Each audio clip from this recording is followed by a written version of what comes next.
नौकरी मिली, वो भी मुंबई जैसी शहर में, और एक रिश्तेदार के घर पहुंच गया बड़ी दोपहर में। दरवाजा खटखटाया। एक महिला ने दरवाजा खोला।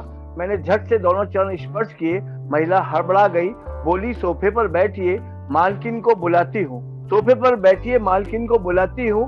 मैं रामकली झाड़ू और पोछा लगाती हूँ। सोफे पर बिठाकर वह तो अंदर चली गई। एक दूसरी महिला आई। चरण स्पर्श की क्रिया मैंने फिर दोहराई तो पीछे हटती हुई बोली, क्या करते हो भाई, चाय पियेंगे अथवा ठंडा, यह पूछने आई हूँ। घर की मिश्रानी गंगूबाई हूँ। पूछकर वह भी अंदर चली गई। एक तीसरी महिला आई। दूध का जला मट्ठा भी फूक फूक कर पीता है साहब। एक तीसरी महिला आई। इस बार मैंने गौर से निहारा। सफेद साड़ी, साधारण रंग रूप और काया। मैंने अकड़ कर कहा, तुम हो इस घर की आया? बोली, इसका मतलब रामकली और गंगूबाई ने सही बताया है कि बरेली के पागल खाने से कोई भाग कर आया है। बरखुरदार, तुम्हारा ठीक होना लगता मुझको नामुमकिन है, और अपन इस घर की मालकिन है। दूसरे दिन महानगर की मानसिकता। दूसरे दिन जा पहुंचा लाला करोड़ी मल की हवेली में। बोले 3 कमरे, लैट्रिन, बाथरूम, किचन और साथ में गैराज है। 25,000 रुपयों में 1 महीने तक राज ही राज। सुनकर 25,000 रुपए अपनी तो रुक गई सांस। इतने में लाला बोले, निकालो एडवांस। तो मरे से स्वर में कहा, लाला जी, यदि गैराज हटा दिया जाए तो किराए में कुछ नरम हो जाएंगे। लाला बोले, 100 रुपए कम हो जाएंगे। मैंने कहा, तंग जगह है, सुबह और शाम खलेगा, यह पकड़िए 100 रुपए एडवांस, फिलहाल तो गैराज में ही काम चलेगा।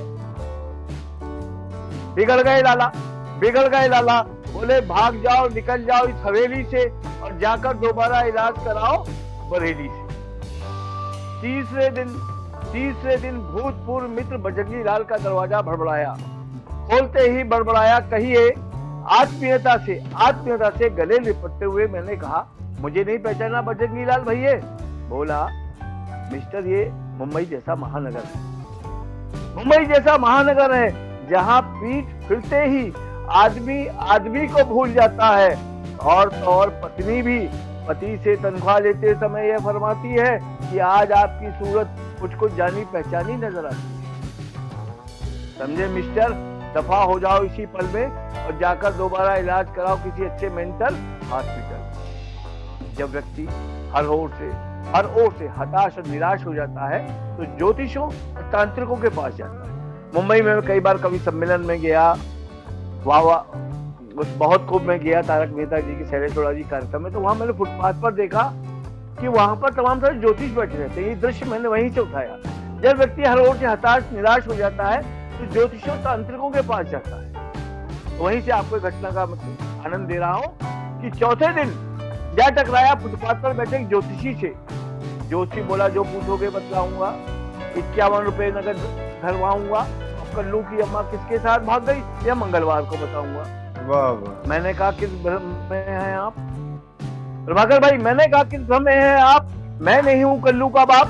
तो बोले, क्या फर्क पड़ता है, कल्लू के नहीं तो मल्लू के, लल्लू के अथवा बल्लू के हो गए। और भैया, मुसीबत तो कभी भी जाग सकती है, अभी तक नहीं भागी, कल को भाग सकती है।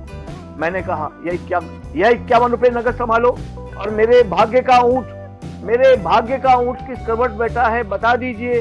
और मुंबई जैसे शहर में कौन महापुरुष किराए का मकान देगा, उसका बता दीजिए।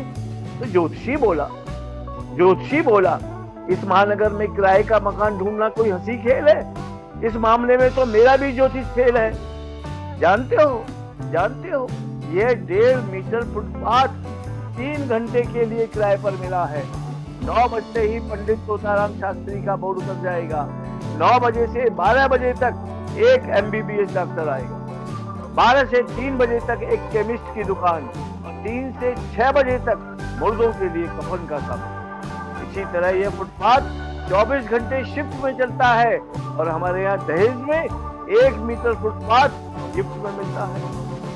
तो अंत में होकर हताश आत्महत्या के लिए करने लगा उपयुक्त स्थान की तलाश। पहुंचा चौपाटी किनारे, बुरा हाल था प्यास के मारे।